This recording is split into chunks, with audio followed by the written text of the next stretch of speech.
There is a moment when your foot touches the ground and something inside you hesitates. The surface is solid. The room is still. Nothing is moving. And yet, your body does not believe it. Your weight shifts. Your muscles tighten. Your stomach reacts. Because the floor beneath you does not behave like a floor. Objects roll sideways. Water climbs edges. Walls lean without falling. And people who try to stand upright slowly drift. This place is called the House of Mystery. And inside it, the architecture does not support the human body. It negotiates with it.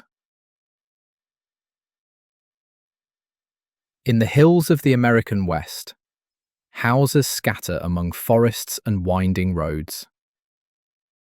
Most are built to resist gravity. Level foundations, vertical beams, straight lines. But hidden among them are a few structures that appear to have lost that agreement. One of the most well-known stands tucked into wooded slopes, quietly drawing visitors year after year. From the outside, it looks harmless. Wooden siding, windows, a pitched roof. But its posture is wrong. Not collapsed, not broken, just off.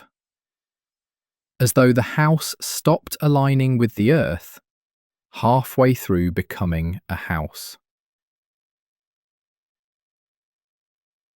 The door opens.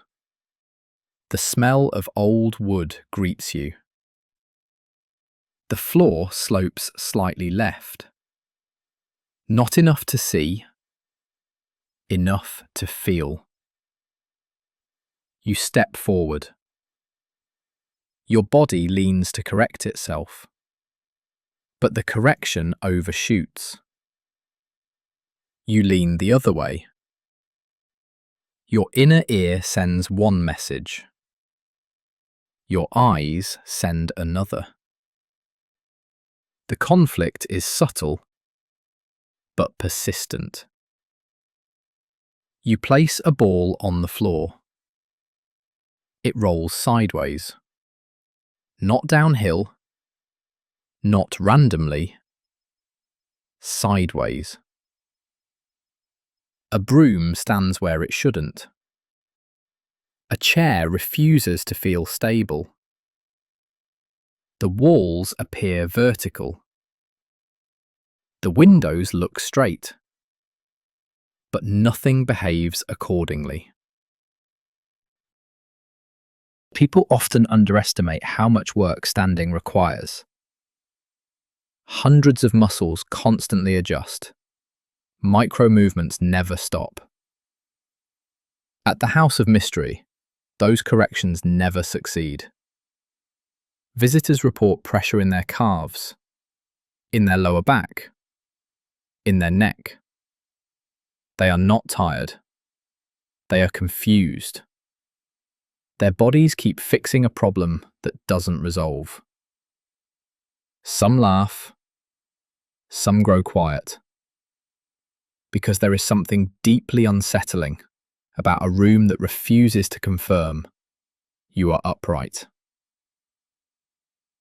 Guides demonstrate gently. They place objects on tables. They drift. They pour water. It does not settle where it should.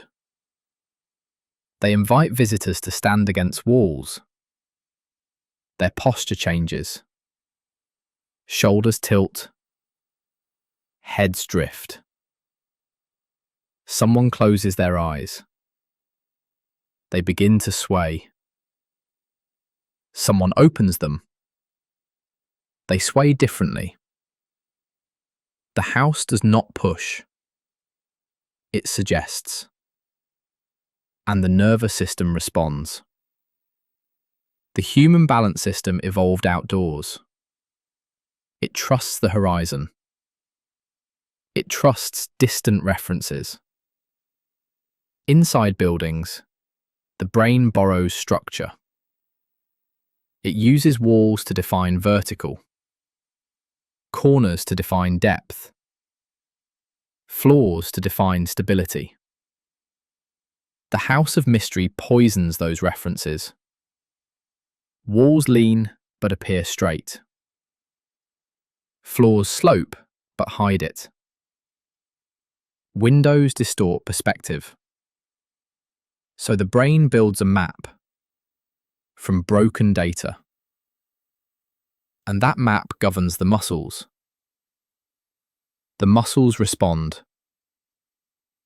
The body drifts. Not because gravity has changed, because interpretation has. Most illusions live in the eyes. This one lives in posture. People do not simply see the house of mystery. They perform it. Every step, every breath, every shift of weight.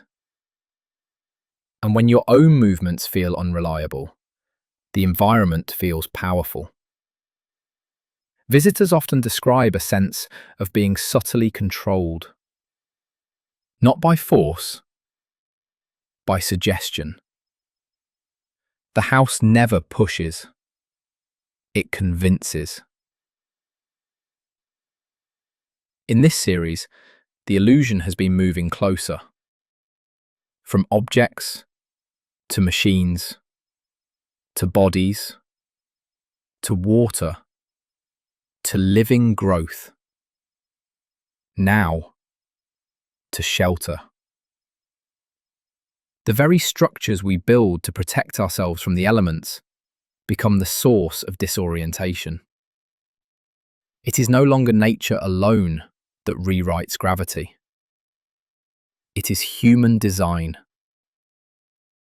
And that makes the experience more intimate, because we expect buildings to obey us. Here, they don't. Even when visitors understand the slope, even when they measure it, even when they film it, their bodies do not relax. Because balance is not logic. It is reflex. It evolved long before explanation. The house of mystery manipulates the inputs those reflexes depend on. And once misaligned, they cannot be talked back into place. The nervous system must experience stability to accept it. And inside this house, it never quite does. Houses like this exist around the world. Mystery houses, illusion houses, gravity houses. Some accidental, some designed. All popular, because they allow something rare. They let people safely experience the failure of certainty. They give form to something abstract. That reality is not only what happens, but how it is assembled. And when that assembly falters, experience becomes fluid. The house of mystery still stands. People still enter. They still tilt. They still reach for walls.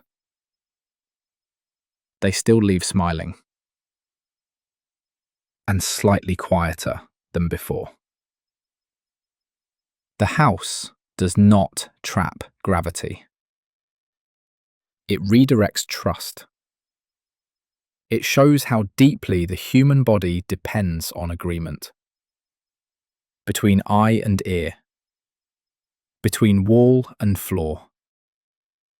Between expectation and sensation. And when that agreement dissolves, even shelter can feel like motion. Because sometimes the strangest places on Earth are not where the world changes, but where our relationship to it quietly does. Next time, we travel to open landscapes where the horizon disappears, where the sky replaces distance, and the Earth itself loses its scale. A place where perception unravels without walls at all. The world's strangest optical landscapes.